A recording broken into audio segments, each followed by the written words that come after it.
Hey guys, live again. It Finally. has been a while. We are really excited. For those of you watching the replay, hi, drop a hi in the comments so we know that you're here. Drop like a cake emoji. Here. Yeah, emoji would be cool. Just gonna wait a little bit for people to get on. It's been a few weeks since we've gone live, mostly because of what? Snow. Mostly. And everything getting rescheduled and canceled and just all that kind of stuff. Yeah, so. Celia had a gymnastics class that was on Tuesdays, but then it got rescheduled for a Wednesday, and then it got the rescheduled date got rescheduled because we've had like 7 snow days and 1 or 2 delayed 2-hour delays, and it's just been absolutely crazy. So sorry about not being live for a while, guys. We can't really do this if our children are awake or here. So it just works out Wednesdays when Celia's not here for a while. So I don't know why it's not telling us how many people are 7 live. people. I know here, but why isn't it showing? I don't know. Let us know if you guys can hear us okay, see us okay. This just looks a little different on our end, so I don't know. Doesn't it normally say right here? Yeah, usually it does. There's one. Hello. Okay, so good. Okay, looks like we're working. So tonight we're going to be talking a bit about stressful times of day. I got this idea from our friend online from Canada, Christy Posner, who has a YouTube channel as well, and she had been, hey guys, thank you. She had been doing an Insta story about stressful times of day, and I was like, that's a good topic, because I have my own stressful times of day, but I know you guys do as well. So I wrote on Insta stories and our Facebook and our, although I don't think I checked the Facebook, now that I think about it, and I don't get notifications on, do you know if we got any responses on there? I asked about what your stressful times of day were. Sorry guys, I just want to make sure I address what everybody said. And I thought I would give my few tips and you guys can chime in as well. Okay. Only one comment. Okay. So that's what we're going to be talking about today. So I thought, hey Amy, hey Elsie, Kasara, Vicky, Chris, Pame. I hate when I can't pronounce people's names. Sorry. From Chile. That's awesome. Oh my gosh, that's awesome. Yep. Thank you guys for taking time out of your busy nights to hang out with us. We really, really appreciate it. So, like I said, we're going to talk about stressful times of the day. Sam and I have not even had a chance to pre-talk about this. I have notes, but he can just chime in. I feel like you're too far away. Can you get closer? There we go. So yeah, I'm just gonna kind of break down some of the times of day that people already sent to me on Insta stories and give my tips, but you guys chime in, and if you have any just random questions, drop them in the comments. We will do that at the end or throughout if it makes sense to answer, midway through. But yeah, so if you haven't already answered on a different platform, let me know what's a stressful time of day for you and why. I should have included that, because a lot of people would say what was stressful, but what time of day was stressful, but they didn't tell me why. I should have asked that. But yeah, so I'll just start, or do you want to go first? What's the stressful time of your day? Here or just in general? Probably here or both. So I guess I can start with here. Here is okay, we need to scoot over a little bit. Sorry. So here, I think it starts actually at 6 o'clock because we need to get the girls up, changed. Yeah. Celia, if she has preschool fed, and brining, all that stuff. And then I guess later on, as the day goes around, comes up, it's breakfast time. Because if I'm off, I have to be diligent about not being in our kitchen, because that's when Sarah's gotta get going, gotta get the food on the table, get the kids fed, and that's when the preschool bus picks up. So I do my best to stay out of there. Yeah, it gets kind of crazy. And then what else? That's really it. Meal times for me at the daycare. Yeah. And meal times for me at work. So the pre-dinner time of day is pretty stressful. If you guys have watched our latest vlog, I talk about this toddler colic. Yeah. Bryony's just going through this phase. She's getting better. I mean, every day it's different, and you know, especially with all these snow days and things being canceled, it's mostly stressful. Like when we have to get out the door, and or one of us is here by ourselves. Like if one of us can like distract the kids while we're making supper, then it's not so bad. It's when Bryony's like standing under you screaming at you. But I have been putting her in her crib lately, which has helped. But let's see what you guys are saying. Pickup time. Yes. Oh my gosh. I didn't even think about that. Yes. Pickup time. Drop off and pickup are really stressful, mainly because one child in particular, Celia, acts out as soon as a grown-up walks in the door. Yes. I don't know if it's like she's trying to get my attention or if she's like, Mom's focused on something else. Now it's free for all. I can do whatever I want. She just gets crazy. Yeah. And it's so embarrassing, you guys. Because I'm like, I promise it's not like this all day. So that, yes, I agree with that. Lunchtime and pickup time. Afternoon after nap, trying to figure out what to do with the kids. I'm going to talk about that, Amy. And not having them make a huge mess. Yes, I struggle with that too. Like getting them engaged in something so they're not going crazy, but also like have it be something easy to put away. I totally feel your pain with that. Gosh, thank you guys. Oh, cool. Katie, glad you got on. That's awesome. Pickup time. Great, you guys. Nobody had mentioned really pickup time when I asked this before. So good. I'm glad I can hopefully talk about that a little bit. So we're just going to jump right in, but feel free to add some tips, you guys. Like, we're a community. It's like we're not experts. We're just sharing. I feel like I can help other people better than I help myself. So I feel like I'm good at giving advice. Like we have a hard time practicing what we preach. Right, because when it's your own situation, sometimes you get wrapped up in the details. But when I sit back and reflect, I'm like, oh, I have a lot of ideas for these things that work. But obviously, you know, every situation's different. Yada, yada, yada. Disclaimer. Okay. Oh, before we begin, Sam has a little announcement that we've been waiting like a month to announce. So we're not pregnant. Are we? He's pregnant. So a while ago, I alluded that there was some things behind the scenes happening at my job. And finally, I can say that I was promoted to executive sous chef. This happened probably like a month ago. About a month ago, maybe 3 weeks. And they didn't announce for the longest time. Yeah, there was an announcement. So I couldn't share it. So like that's been kind of on the back burner for a long time. But it finally happened. I have a little bit more responsibilities, and I'm like right there near the executive chef. Yeah. So yeah, we're not gonna get into it, but there's a lot of like logistics. He's leading the kitchen. Right. So it's basically my show now, so it's pretty awesome. I'm really proud of him. He's worked really hard. This is what he was aiming toward. I mean, running a kitchen was his goal. Yeah. So and it's funny because I don't want to go too off on a tangent, but it's like, you know how like Sarah's into manifestation and all this other stuff like that. Like I remember so long ago, I was like, by age 30, I want to own my own restaurant. Well, I think this is as close as I can get without literally owning my own restaurant. Yeah. You know? It has the benefits of owning a restaurant without the negatives. Like we don't have to pay anything and all that. So thanks for all the positive comments, very guys. proud of him. So I'm glad we can finally share it, because it was like, you're promoted, but you can't tell anybody because we haven't announced it yet. And we're like waiting weeks, like, okay, hurry up. Like this is kind of a big deal.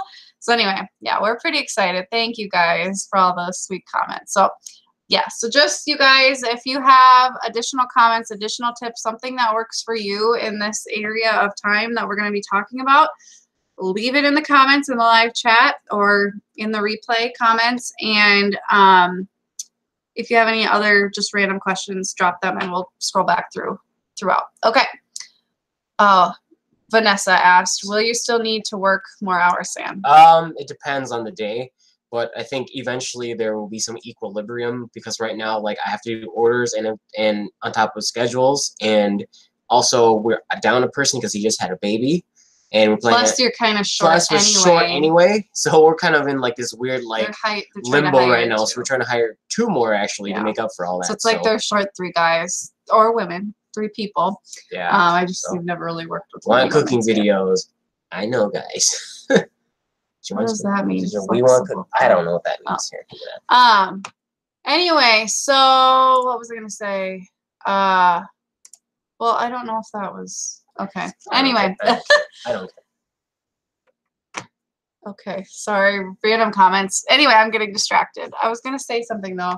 Oh, he makes the schedule now, which is helpful when we have like a certain day he needs off. He doesn't have to like ask somebody. And granted, it doesn't mean he can take whenever he wants off, but it's easier like if he has something in the morning to schedule himself later because he's the one actually making the schedule. So that at least and there's a person that works like in the morning, like always. Right. Yeah. So it's just a little less stressful and for time off and stuff like that. Okay. Stressful parts of your day. So a lot of people said morning. So all of you who are watching, I want you to let us know if the morning is stressful for you. What specifically is stressful about it? Like kids acting up, like won't get out of bed, or you're trying to get out the door. Like what's stressful about it? Let me know so I can try to kind of give tips to that, or other people can as well. I thought I would just kind of go through my morning. I know a lot of you guys have seen our morning routine, but I'm just going to kind of quickly give the time frames because if you guys follow our videos, you know I'm very like routinized. I don't know if that's a word. And oh my god. Okay. Where the heck are these people coming from? I just try to help people, guys. Please don't post gross things. Okay. So you monitor that. I'm not gonna look at the comments. Switch. Yeah, okay, maybe we should switch because that's annoying. Sorry guys. If you guys see a nasty thing, if you're able to just like block it or something. I don't really know what everybody else has the power to do, but sorry. Okay, so when it comes to mornings, I usually get up at 4. This is Monday through Friday. Weekends are kind of their own thing. Thank you. Yes, I can't stand them either. I guess it makes me feel like, okay, we've done something on YouTube if we're getting random gross trolls. Okay, thank you, Kasara. We'll stay on monitor and I'll try not to watch it. Okay, so I get up at 4. From 4 to 5 is like my YouTube hour. So I'm editing, I'm making thumbnails, uploading, working on some extra stuff that's going to be coming your way soon, that kind of stuff. That's what I do from that time. From 5 to 5:40, I do my miracle morning, praying, doing my devotional, reading, saying affirmations, all that kind of stuff. And then from about 5:40 to 6, I get ready. And then from 6 to 6:20, I get Celia ready. And then 6:20 to like 6:30, we get Bryony ready. If he's home, he helps. And then from like 6:30 to 7, I nurse her, which is our only nursing session these days. I'm weaning her. So hopefully that one will even be gone in the next few months. So anyway, and then I start to like get some of the daycare stuff ready, get like coloring sheets out for breakfast time and fill up their milks and that kind of thing. And Celia will eat if she has preschool. And then 7 to 8, we're down in the daycare space and kids are getting dropped off. We're playing. I'm getting curriculum ready and that kind of stuff. Just kind of playing it by ear depending on what's going on. And then at 8, we head upstairs. I make breakfast. We eat breakfast. We're back down around 8:30 to 9:30. The babies and toddlers take a nap, and we do preschool time, and so on and so forth. So that's my morning. It's by the book, like to a T, because I have certain things that happen, like daycare opening.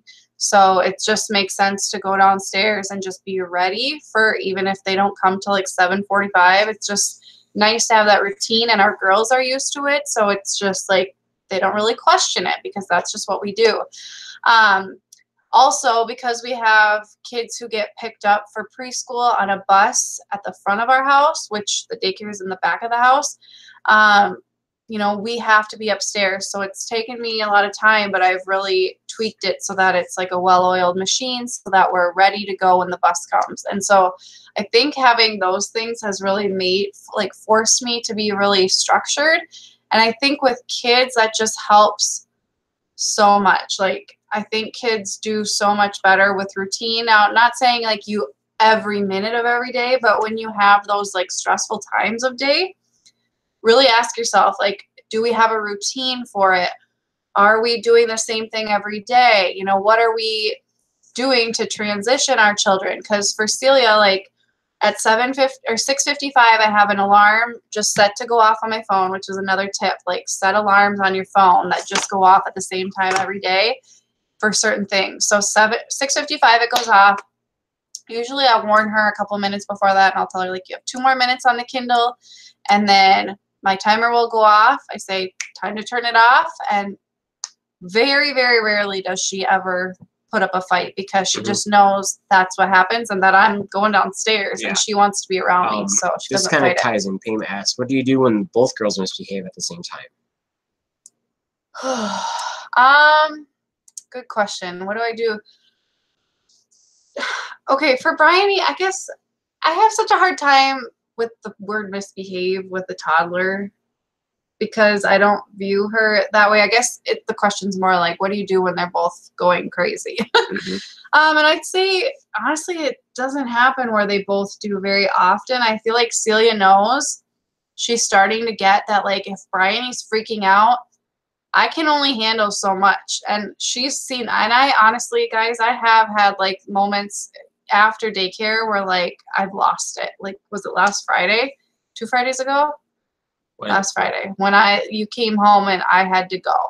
It was 2 Fridays ago. It was right after the polar vortex. Oh, yeah. And I just lost it because Bryony was freaking out. Celia was getting into everything. And I was, like, yelling at both of them, like, I can't do this. So, yeah. What do I do? Sometimes I have a freak out moment and I have to go to Target. Yeah. And they're... it's not common, but it can be really hard, especially when you're dealing with kids all day. Right. Gosh. Okay, you monitor that. If there's other questions, what do I do? Try to take a breather. Bryony, I've been putting in her crib to calm down. Sometimes we've been doing this unwind time where they both go to their rooms and we all unwind. We just take a break from each other. Even if they're, like, screaming in the room, I don't really care as long as they're not screaming at me. And I can have just, like, a moment to calm myself. Yeah. Because it can get really overwhelming, you know, especially when you don't know what's wrong. But I don't know if that answered that. Yeah. Did that answer it? Okay. I guess. Okay, so when it comes to morning, like I said, timers and alarms. So I have a bazillion alarms on my phone that remind me. And when the kids hear it, they know, oh, her timer's going off. You know, it seems about breakfast time because I have one that says, like, go upstairs for breakfast. So when they hear that, they're like, oh, must be time to put our toys down and go up. Like, so they don't really question it because they're just used to it. It's kind of like on The Office, you know, when Dwight would hear the bell.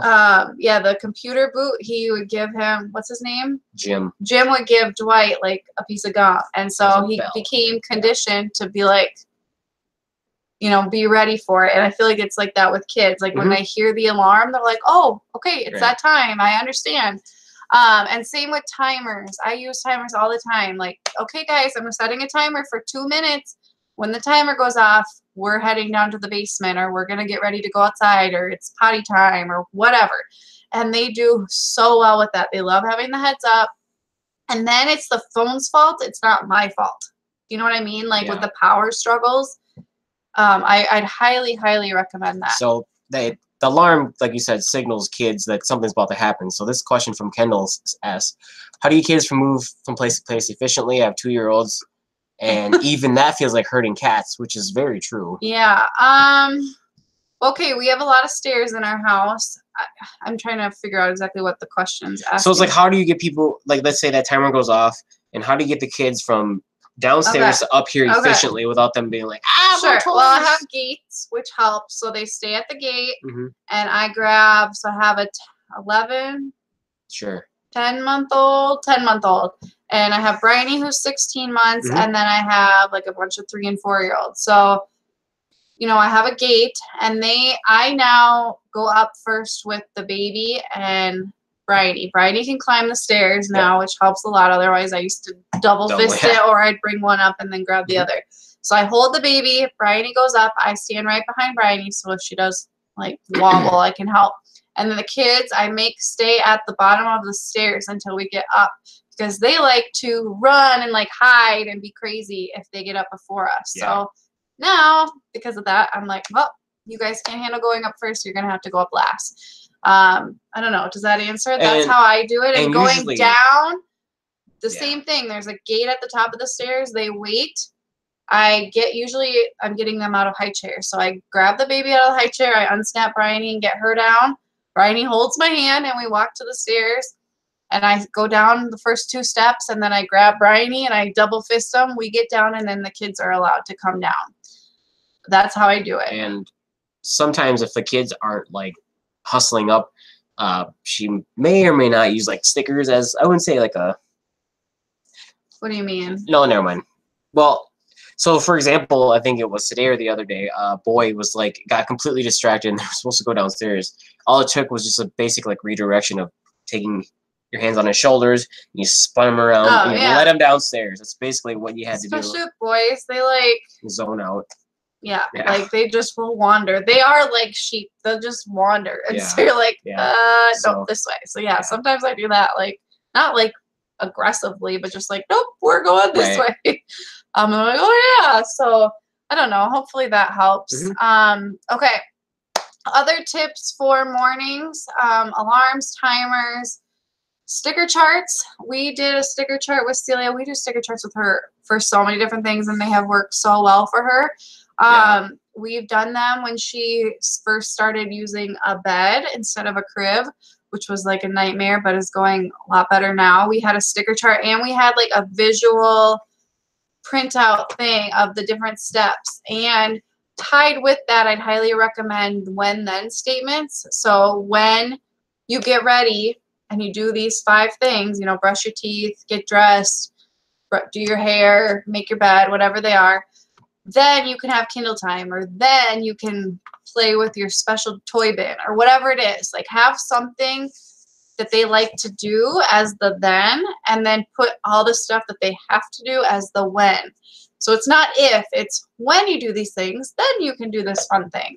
Then you can have breakfast, then you can watch the Kindle, then you can do whatever it may be. It works wonders for children, like wonders. And then if you have a sticker chart on top of it, just more motivation. So she had like a sticker chart, and like I don't remember if it was for mornings or nights, but like when she filled up a row, she got to like bake cookies. Right now we're doing one for being kind, and whenever I see her like going out of her way to be kind, she gets a sticker. And when she fills up a row, we like came up with ideas like have ice cream after supper or make supper with us, like really easy, simple things that are fun, but are motivating to her, and that she can feel like proud, like I got to bake cookies because I was so kind to my friends. And like it also helps them see what you are actually expecting from them. So like with the kindness thing, I think she was having trouble like actually understanding what is kind and what is mean, which you think would be obvious, but I don't think it was for her. I think it's like there's these gray areas where if somebody like makes her mad, is that mean to punch them? You know, like, so when she goes out her way to be kind and I give her a sticker, it's her way of saying, oh, okay, that's the behavior mom is looking for. That's being kind. And so that's really helped with us. Highly recommend quick, easy breakfasts. Yeah. I could make eggs and like the whole 9 yards, but especially with our bus situation and whatnot, like, and I do nice lunches.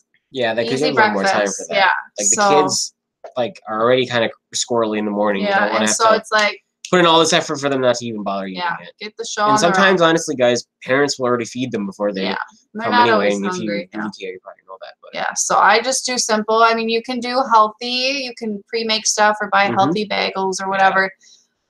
You know, I still do fruit and stuff like that, but I just try to keep it really, really simple because to me, it's like sanity is the most important.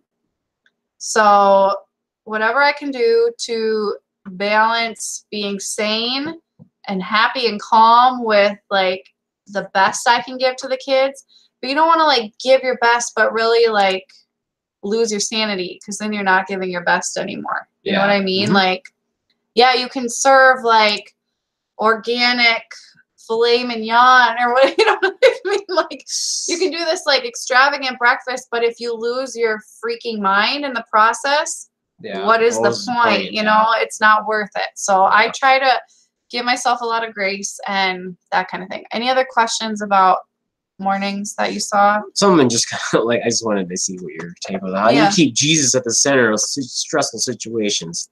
I'm working on it. Honestly, the other night, I don't know. I've had a couple hard nights, I'll say. One night I came up and I like just was snippy at him. I was snippy at the girls. And I went to our bedroom and I laid down and I prayed and I locked myself in there. And I was just like, okay. So I have a hard time in the thick of it to like think, oh yeah, God, Jesus. Like in those moments, like all I think of is like I need to punch a pillow. Like I just am upset. But if I can take a breather and like recenter myself, I try to pray and remember like it's just a phase or it's just a season or, you know, I have what I need to get through this and God will take care of the rest. But like, I don't know, you guys give tips on that because it's not something I am the best at. I'm a redhead, like, you know, I'm fiery. When I get upset, I'm upset. I mean, I feel like I can handle a lot, but when I get to that point, woo, get out of the house. Like, you don't want to be here when that happens.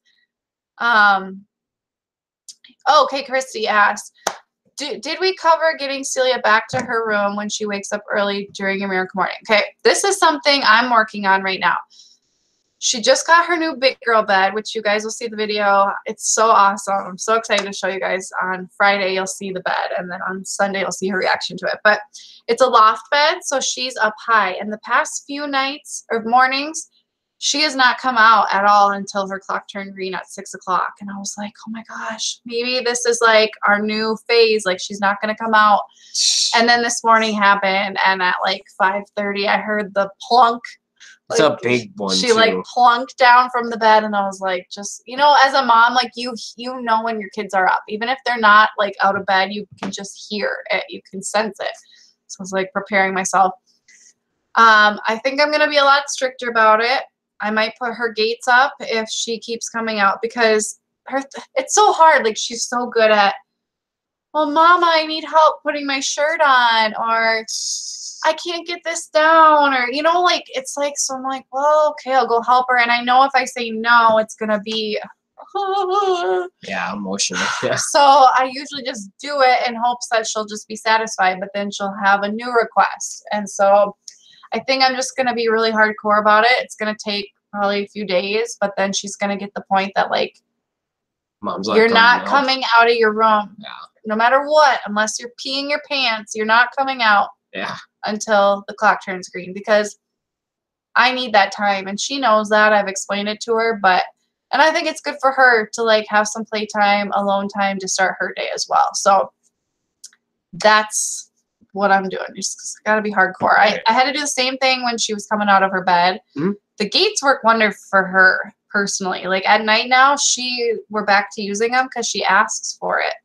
Okay, Mama, will you put the gates up now? I think she just likes the like physical barrier. She likes those boundaries. So that's just an idea. It's so hard when you don't want them to wake their younger sibling too. Yes.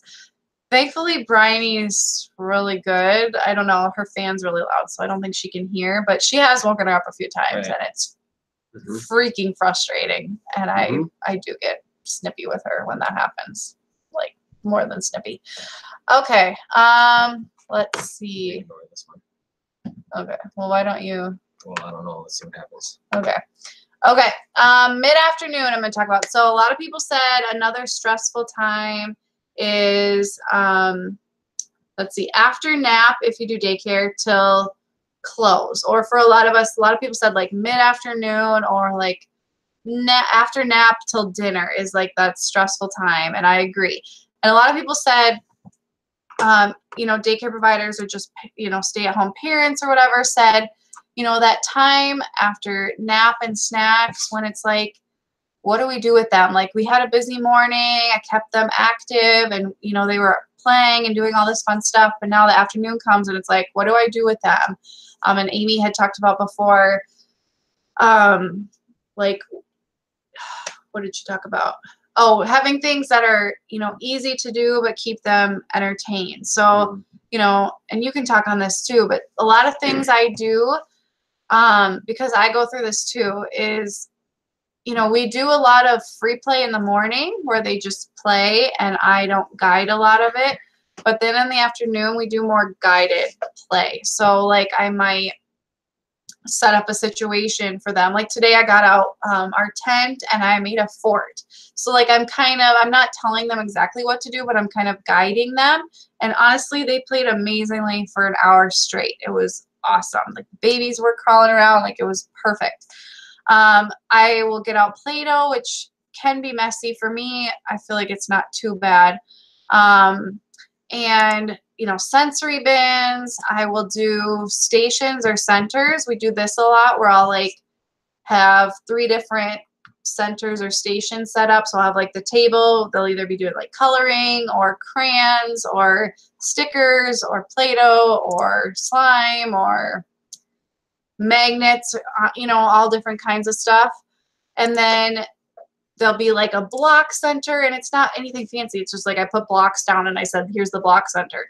And then I'll have like baby dolls in another area. And then I'll assign like 2 to 3 kids to each one. And then I'll set a timer for 10 to 15 minutes and they stay at that center until the timer goes off. And then a couple of them are getting picked up along this process. And then by the time like we're at the last station, a lot of the kids are gone. And so I'm like, just do whatever, or we'll go upstairs. What else? Story time, blanket play. So I do this sometimes. I did this when I was pregnant and really just like tired. So in the summer when it was raining and we had to be stuck inside, I would set out blankets. And this was when the kids were like fighting a lot, which I go through phases of like getting along and fighting, getting along and fighting. And so I would set out like receiving blankets all over. And each kid would have one, and then I'd set out a bunch of activities, and they could come choose one and then go sit on the blanket and play independently, or potentially 2 kids. And this worked well. I mean, you don't do it for hours, but like half an hour, you know, 40 minutes works really well to get them playing on their own and, you know, kind of doing that more just like focused, independent, quiet play, like when you just need a moment. It worked really well for that season when I was super duper pregnant and just tired in the summertime. I love to get outside if we can in the afternoons. Like in the summer, we're outside. Yeah, all the time. As much as humanly possible. So we'll just play outside until parents pick up, which is great. They'll play so hard that they can't even, like, sometimes they get sleepy at, like, meal times. Yeah, like, it's great. It's crazy.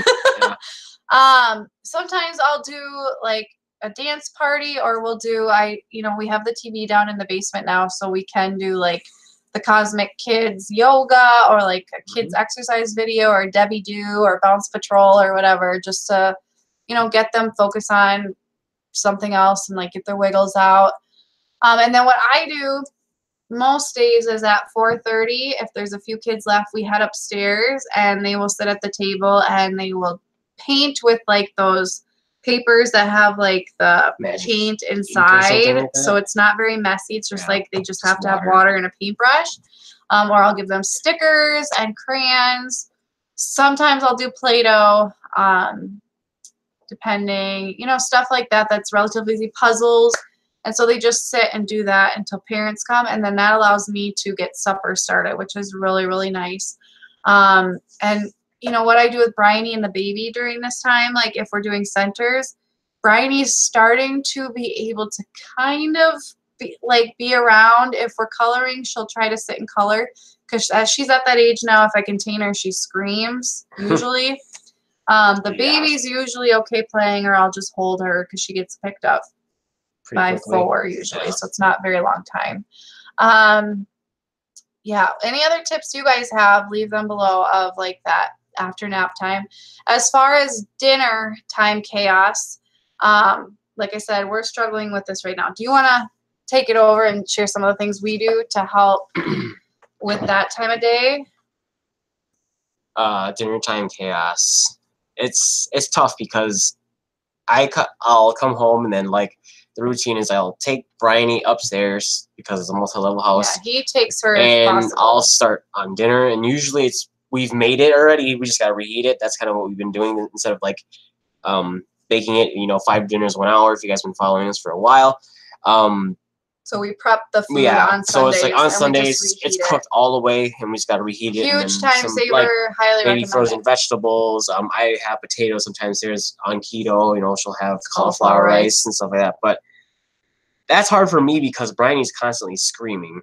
Like, I don't know what she wants or what her deal is, but I think there's something about this floor or something like that that she assumes that, like, oh, we're up on this floor, it must be mealtime, because like she said, kids thrive on routine, and she must assume that, like, you know, I need to be fed right now. Yeah. So that's hard for me because it's like hard for me to focus and do all that. And so what I try to do is I'll give her, like, you know, plastic spoons and like Tupperware, even though Sarah hates me doing that because we have to wash it. But it's like, if it keeps her quiet, that's great, you know, or boxes, or bringing out her toys, or, you know, worst case, baby signing time. At least it's something that's like educational. And she picks up a lot, and she's been signing like crazy now. So she's on pace with her, like Celia has been with her signing. So, and then by the time that Sarah comes up, you know, she's like about had it, and then Sarah will sit with her and Celia. They'll hang out and chill out, and then, like she said, maybe calm down time, cool down time. Yeah, we're trying to do that more, like where the girls go up to their room to unwind.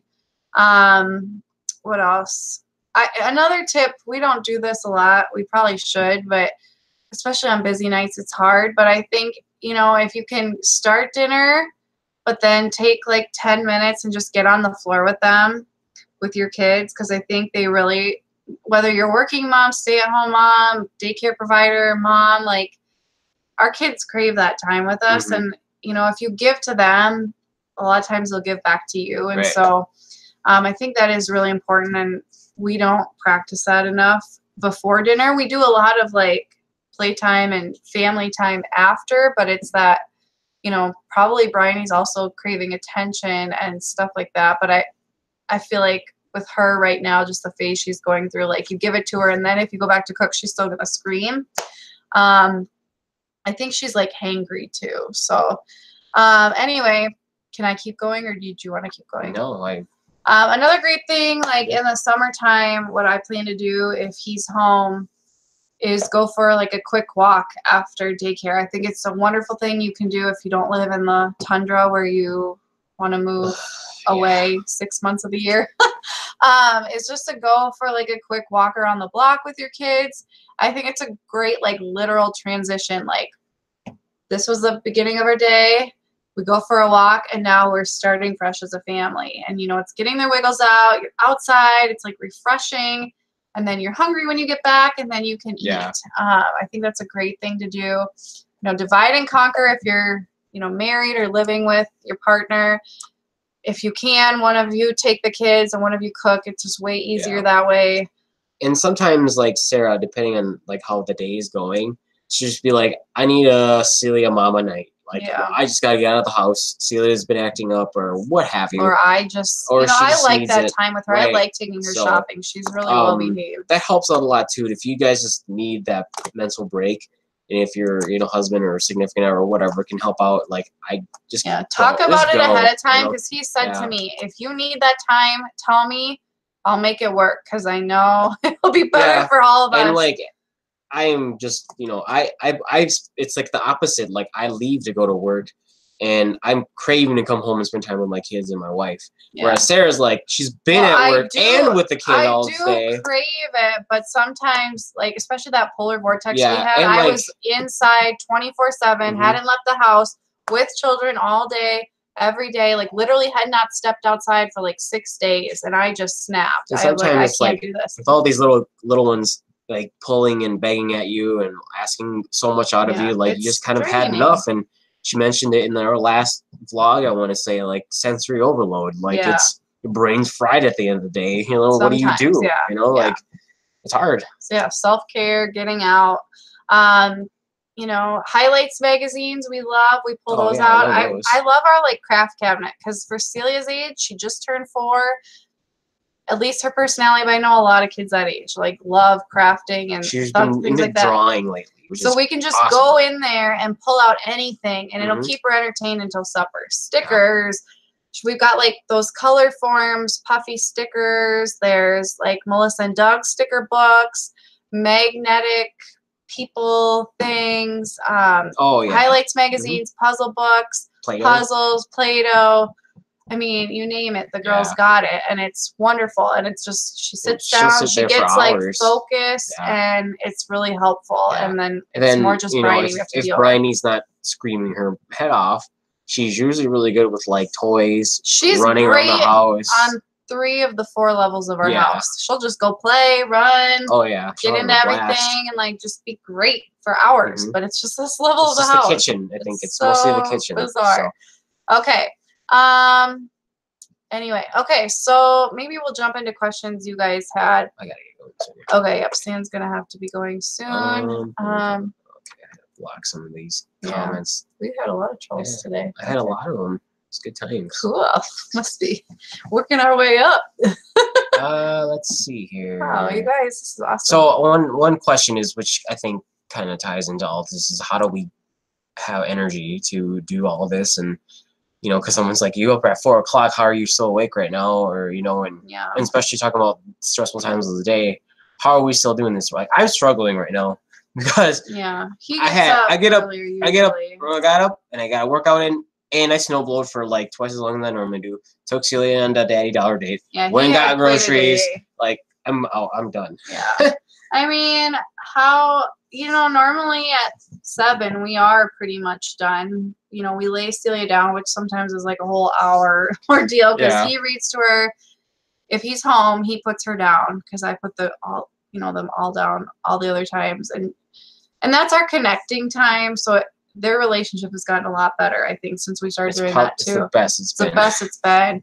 And so they'll read a few books. I'll go shower and most nights, and then she still likes me to sing to her. So, and that's our connection time, and I love cuddling with her, and we'll talk, and I'll start singing, and then she'll tell me something, and so that takes like 10 to 15 minutes. So by like 7:45 right now on a normal night when she doesn't have any activities, like she's down, Bridie's already been down, and then, you know, we usually both just go lay in bed. I've been starting to read at night. I'm reading The Court of Thorns and Roses. Let me know if you guys heard of it. I heard about it from Sherry from Young House Love, and now I'm reading it and really liking it. So I'm trying to read more before bed. You know, once in a while we'll watch a show, but like we're both asleep usually around 9. Yeah. And I get up at 4, so I get 7 hours. 7 o'clock for me is like my I'm pretty done. Much checked out. Yeah, I'm checked out, and I'm always like, I'm so tired. And she's like, we need to watch the show. I'm like, no, we don't. One of us always falls asleep when we watch a show. Other energy, I think. I don't know. I think I'm just naturally not that tired. I don't know. I'm always I feel like I'm always tired. I think I'm like a really good sleeper, so that helps. He doesn't get as good a sleep. Not as much as I used to. Yeah. So I don't know. I'm not really good at answering that. I think I just am am I energetic? I don't know. I'm just like I'm an Energizer bunny in some ways. Like, gotta just keep going, and then I crash, and I'm like dead to the world. Literally, like you could be breaking into our house, and I would have no clue. So thank God he's here. Okay. What other questions? Do you have any favorite parenting books? Love and Logic. I did the 1, 2, 3 Magic. I saw another question here about like what parenting or philosophy do I follow? Yeah. I don't know, guys. I'm figuring it all out. I did the what is it called? Positive Parenting course, Positive Parenting Solutions course, and I really do subscribe to the whole peaceful approach for the most part. And I found when I don't do that, it never works. Like when I just am mad and like just do it because I said, and like, why are you disobeying? Like blah blah blah blah. It doesn't work anyway, especially because at least our 4-year-old is a very persistent, sensitive, emotional child. So when you have that combination and you're like yelling at them, she either starts bawling or she's like, I'm gonna push you till you can't take it anymore. And then you go crazy and you're like, fine, whatever. So I've just learned, like today, I wanted her to go potty before we left for church because that's where she is right now. And I knew she's probably going to fight me on it because she wants to keep playing. So what did I do?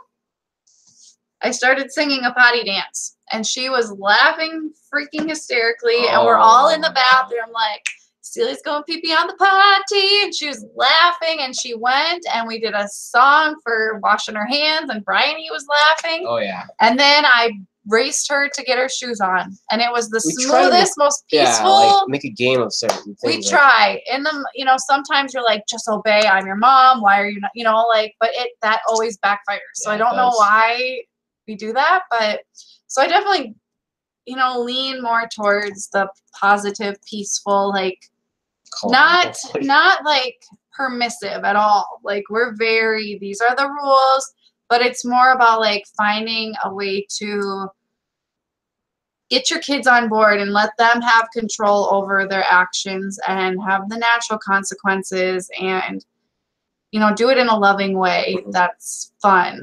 Sometimes, you know, I mean, there's a time and place, and Cecilia's starting to get to that age of understanding more of like when mama says, I have no patience left, that you should probably not push it because it's not going to be pretty.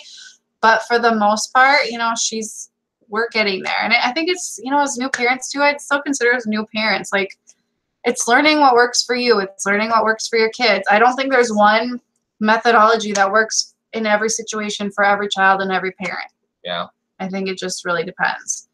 You got to go, don't you? Okay, Sam's going to go. I'll keep answering a few questions till they get back home. Thank you guys for staying on here. And I can't believe I talked that long about all that. So hopefully all that was helpful. You highlighted one? Okay. Okay, so curious what the best way is to approach a provider teacher about concerns with another child. My child has lots of stories about one kid and is testing out their bad behavior at home now. Okay, so from a parent perspective, if there was an issue with a child at school or at daycare, how would you approach that? Gosh, that's tough. You know, I would talk to the provider, you know, obviously, you know, approach it with grace and understanding, and, you know, knowing that the provider has to be confidential and things like that. And like that, providers try to be very even, and they know the ins and outs and what the kids are struggling with that you don't as the parent. And I also try to remind parents and myself that there's going to be a point where every kid is the bad kid. Like there'll be one day where one kid is like acting out and being naughty, and, you know, they all will have their chance. You know, some kids may be going through something that is harder, you know, like if there's a biter and now all of a sudden one kid is going home with bite marks and stuff, that's really hard. That's like a whole other topic that thank God I have not dealt with. But, you know, in general, I would say go to the provider or the teacher and just say, you know, my child has been saying a lot of this stuff, and even say like, you know, I know what kids say sometimes isn't true. Like they're imaginative, and, you know, I try to always imagine, like, because kids tell me things, and I always imagine, like, what do they go home and say? And I think to myself, if a parent ever came to me and said, oh, my kid said this, I'll say, well, do you want to hear the 10 things they've said about you? You know what I mean? Like, you just never really know if it's true. But, you know, in general, you know, if your kid's telling you something, you're going to believe it. So I would just say, you know, kids say things, but my kid has been saying, you know, that this particular child has been doing this. I know you probably can't tell me about it or whatever, but I just wanted to bring it to your attention, and that I'm pretty concerned that my child's behavior is changing, and I'm just wondering, like, what could I do? Or, you know, is there anything we could do together to kind of work on this? I think if you come at it from that approach, instead of like, I don't like what they're behaving, that kid's not a good kid, and, you know, I don't think they should be in your daycare and school, or they should be separated. Like, who's going to want to work with you in that if you come to it with that tone? But if you just try to put yourself in the perspective, like, what if that was your kid? What if your kid was the one rubbing off on people and they were going through something like a hard phase, you don't want people to give up on them. But obviously, you know, we don't want kids taking on other behaviors. But it is something, you know, my own daughter, I've seen her start saying stuff that some of the other kids have said that I don't appreciate. But, you know, you can't police what they are exposed to forever. I don't know. I hope that answers it. Just try to be understanding and come at it come at it with a place of like collaboration and empathy and working together for the good of everyone, and not just thinking about it from your perspective and your child's perspective, because you just never know what another child may be going through. Maybe their parents are getting divorced. Maybe, you know, there could be so many different things going on that we, you know, they couldn't tell you as the provider or the teacher, but that could play into it. Okay. Let's see. Great. You guys have a lot of really good tips. LCS, did you make a policy of drop-off time? Could you explain exactly what you mean by that? I'm not quite sure what that question means. Okay, I answered that. What to do with your kids? Parenting books. I really like the, is it Peaceful Parenting on YouTube? I want to say that's what it's called. Peaceful Parenting. She's a really good channel that I've watched a lot. I think it's been really helpful for me. Let's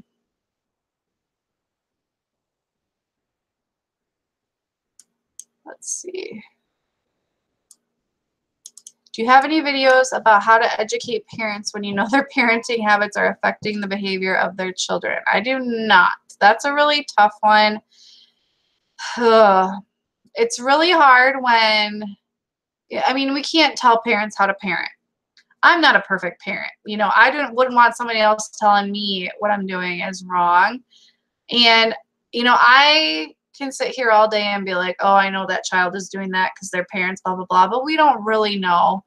And I know some of the behaviors my child does when other parents are watching. I'm like, there's no way in HE double hockey sticks that that's allowed. But because I'm focused on something else, like it's just this weird, difficult thing to navigate. So I think with some things, I know providers will do like a newsletter and just be like, you know, kind of like passively aggressively, like, you know, make sure we make your child walk in. It's good for them to learn to walk on their own. Like if you're having parents carry their children in or something, or if I'm trying to think of an example right now off the top of my head, and I'm drawing a blank. But you know, if there's an thing that parents are doing and it's affecting their child, if you can find a way to like address it, like just in like a general way in your newsletter or something, or on your Facebook page or something like that, that might be helpful. But I think sometimes in general, guys, we just gotta accept that people will parent differently. And even if we see the negative effects of it, I mean, you could make just a comment, like you know, it really depends on the situation. I'm not good at this. I am so like non-confrontational, but I have friends who can, you know, be like if a parent keeps their kid home, one kid home, but then sends the other one to daycare, like on a snow day or something. 'Cause this is something that's been happening a lot. Like teacher parents are home with the older kids, but they still send the little kid to daycare, and the little kid's really upset, you know. If the parent texts them or says something at pickup of like, yeah, they're really upset, I'd be like, you know, I wouldn't actually say this, but you could say this, be like, well, I'd be really upset too, you know, or something like that. Like, it's not rude, it's truthful. So if you have the balls to do that, go for it. I personally don't, but I wish I did. Let's see. Let's see.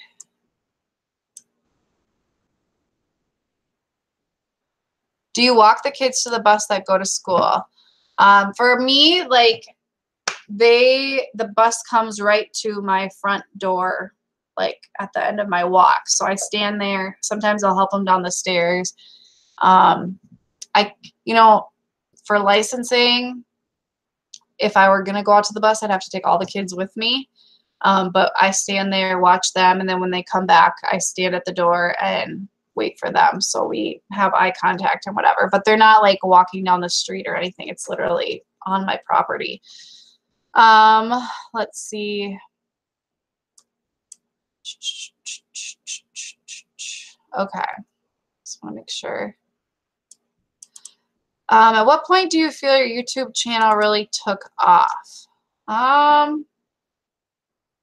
don't know. I don't know if I still even feel like it really took off. I think about a year ago.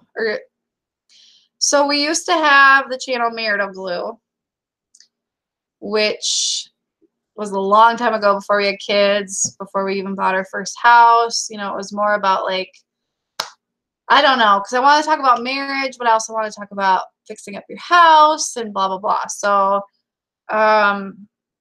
then I had the idea of making a second channel called Work Life Glue, about work-life balance and all the kinds of stuff that I love to talk about, and then having Marital Glue being like our vlogs. But then nobody was subscribing to the Work Life Glue with all our content videos that I was working so hard on, and Marital Glue just didn't seem to make sense to me anymore. So we just combined it all to Work Life Glue, and I think I got really focused on what kind of content I wanted to put out for like working moms and childcare providers, and I got really focused on 3 videos a week and stayed consistent and really upped my editing and thumbnail game and started learning more about SEO. But like I still feel like I have such a long way to go. But I would say the summer of 2017 is probably like when I noticed a shift because I was doing things differently.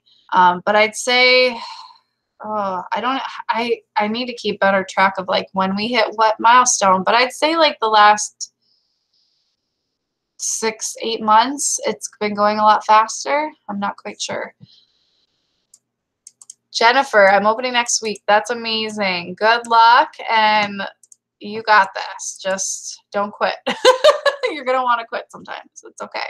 Somebody did ask me that. Like, do you ever want to quit? I want to quit life sometimes, you guys. Sometimes I'm like, I just want like a week away from life. Like, I just want to be somebody else for a week. You know, like, of course I want to quit sometimes. I want to quit being a mom sometimes. I love my kids. I want to quit being a wife sometimes. I want to quit being human and just like be a pig rolling in the mud sometimes. Like, or a dog or a cat. Like, that just sounds so nice.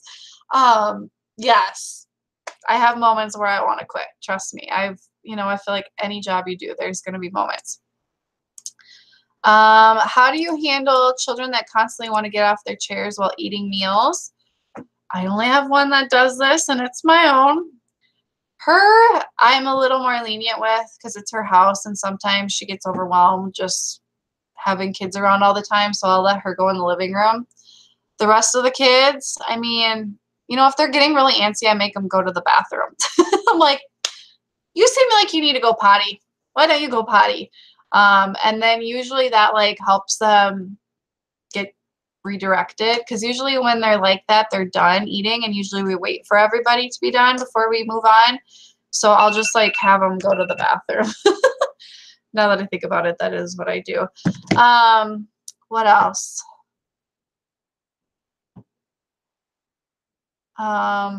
What did you do with babies to be able to talk this loudly while they're sleeping? Their rooms are so loud that they can't hear. I mean, Bryony's like, I can see her door right up here, and her fan is so loud she can't hear me.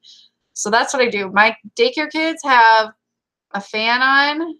I mean, I don't talk this loud when the daycare kids are here, but they have a fan on, and then I bought, when I had a baby who was like sleep training and like would just literally scream and wake everybody up like 10 minutes into nap, I got this white noise CD, and so I put it kind of by the stairs. So like it's blocking out the stairs from the sound from up here. And I put it on pretty loud and I put it on repeat, and it literally like, it's like puts them in a trance. I swear, like I put it on and they just fall asleep and they can't hear anything else, which is really nice. So it blocks out the sound. That's how we do it. I mean, if they could hear us, they would be up, but they can't because of the noise. Let's see. How do you handle children who want to control the daycare? That's my Celia. I try to make them my helper. We do line leaders, which helps. So I'll be like, are you line leader today? I don't think you are. So sorry, you don't get to choose today. You know, and then we'll look at the calendar. You have 2 more days until your line leader day. You know what? I just say, who's the boss? Who's the boss? I say that a lot. Who's the boss? Is it your house? And we talk about like when you're growing up and how responsibility and stuff like that, you know, and sometimes I just ignore and redirect. It's usually Celia that's trying to do that, I think, because she sees me like, oh, if my mom gets to be the boss, then I get to be the boss. And, you know, sometimes they play and she's like the boss in their play. And I think that helps, like, because, you know, if you can give them like an outlet, like, you know, have them play teacher and that kid gets to be the teacher first. And that way they like get their domineering tendencies out and then you let another child go. That can help. You know, giving them choices. But it's just one of those annoying things. Like sometimes you just have to deal with. Let's see. I'll do maybe 2 more. Have you and San always been such a team when it comes to your goals? Oh, that's a good question. I feel like, I mean, we're both supportive of each other. Like his goals and my goals, like we have similar goals, but there are some goals that like, truthfully, like if they weren't his goals, that would be kind of nice, you know. And I'm sure there's goals I have, like he's like, oh, I just wish you'd get off that track. Like life would be so much easier. So I think we've always been really supportive of one another, and but like I think when Celia was born, we really had this like literal like come to Jesus moment. Like I was going through depression. We were having a lot of financial issues and stuff like that with buying a new house, changing jobs, like just doing honestly way too much at a really crazy time of life, like super pregnant with our first child, just crazy. Would never do it again. But I think it really forced us to reevaluate what we really want in life and how to get there. And I mean, it wasn't like a one-day thing, like, okay, this is the path and this is what we're going to do. But it was over time and tweaking and seeing what worked for us. And as opportunities would pop up, like evaluating, is that what we really want? Like there were times when we were like, should he be a chef? Like, is this what we really want? And, you know, the daycare sprouted out of that. Like, what could we do that I could be home with his crazy schedule going on and still be there for our kids, but still bring in an income? Because, you know, I was considering working outside the home. Like, so I think it was just a lot of come to Jesus moments and really stressful situations that I'm grateful for now because they forced us to be a team, and lots of coming together and discussing, are we going the path we want to go? And, you know, me doing my power sheets and kind of getting him involved in that and him doing his vision board and discussing it,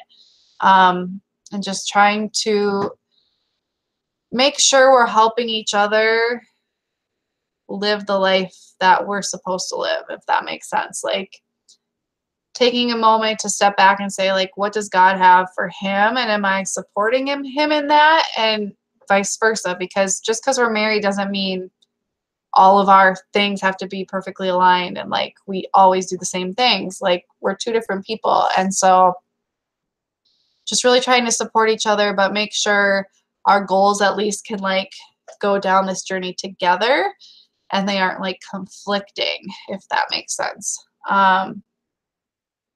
Let's see. Oh, Erica, just wanted to say hi. I've been watching your videos since the beginning, and I model a lot of my life from what you have shown. That's so nice. Thank you. That is exactly why I keep doing this, just comments like that. Like, I just love to help people, you guys. I'm no expert. I'm not perfect. I sure as heck try not to come off as perfect in this like social media world. It can be really easy to only show the perfect, but I do try to show the hard and show the real while still like, you know, being cognizant of my family and my kids and that kind of thing. It's a hard balance. Okay, I think, guys, I'm going to wrap it up. I appreciate you being here for over an hour. I will let you know. Just keep watching Instagrams. Insta stories is where I usually post it. Facebook, our Work Life Glue Facebook page, and the YouTube community tab. So it should pop up in your subscription feed if I post on there. That's where you'll know if, you know, I'm going to do this next week or maybe in 2 weeks.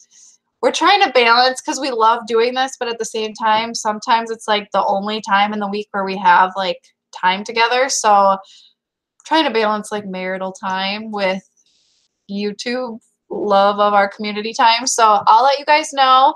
But thank you guys so much for taking time out of your day. I hope this was helpful, and I hope you guys all have an amazing night. Bye, guys.